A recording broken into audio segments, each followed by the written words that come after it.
शेर की दहाड़ जब एक पेंसिल तलवार बन गई। मुंबई का वो ऐतिहासिक शिवाजी पार्क मैदान, लाखों का जन सैलाब और मंच पर बैठा एक ऐसा शख्स जो न मंत्री था न मुख्यमंत्री, लेकिन उसकी एक उंगली उठते ही पूरा शहर थम जाता था। ये कहानी किसी साधारण राजनीतिक नेता की नहीं, बल्कि उस रिमोट कंट्रोल की है जिसने देश की सबसे बड़ी सत्ता को अपने इशारों पर नचाया। बाला साहेब ठाकरे, जिन्होंने पहले कार्टून की नोक से बड़े बड़े नेताओं की धज्जियां उड़ाई और फिर वही हाथ उठाया तो महाराष्ट्र की किस्मत बदल दी। लोग कहते हैं राजनीति कुर्सी से चलती है, लेकिन उन्होंने दिखाया कि राजनीति सिर्फ मातोश्री के एक फोन कॉल से चलती है। बाला साहेब के पास कोई फौज नहीं थी, उनके पास सिर्फ एक पेंसिल थी। फ्री प्रेस जर्नल में काम करते वक्त उन्होंने देखा कि कैसे बाहर से आए लोग मुंबई पर कब्जा कर रहे हैं और स्थानीय मराठी लोग पीछे छूट रहे हैं। उन्होंने अपने कार्टूनों को ही अपना हथियार बना लिया। 1960 के दशक में उनकी पत्रिका मार्मिक ने ऐसी आग लगाई कि मराठी नौजवानों का खून खौल उठा और एक नए संगठन की नींव पड़ी। 1966 में जब शिवसेना बनी तो वो कोई एयर कंडीशन कमरों में बैठकर चर्चा करने वाली पार्टी नहीं थी, वो सड़कों की पार्टी थी।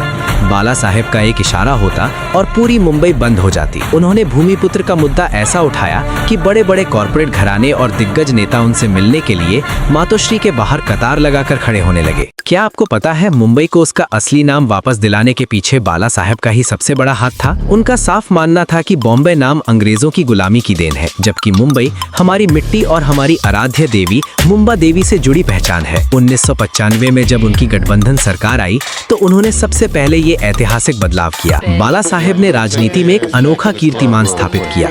उन्होंने कभी कोई चुनाव नहीं लड़ा, कभी किसी कुर्सी का मोह नहीं किया, लेकिन महाराष्ट्र के मुख्यमंत्री वही बनते थे जिन्हें वो चुनते थे। वो गर्व से कहते थे, मैं सरकार नहीं चलाता, बल्कि मैं सरकार चलाने वालों को चलाता हूँ। इसी को दुनिया ने रिमोट कंट्रोल राजनीति का नाम दिया। विचारधारा शुरुआत मराठी मानुष के हक से हुई और आगे चलकर कट्टर हिंदुत्व उनकी पहचान बनी। स्टाइल, हाथ में सिगार, आंखों पर चश्मा, केसरिया कुर्ता और गले में रुद्राक्ष की माला।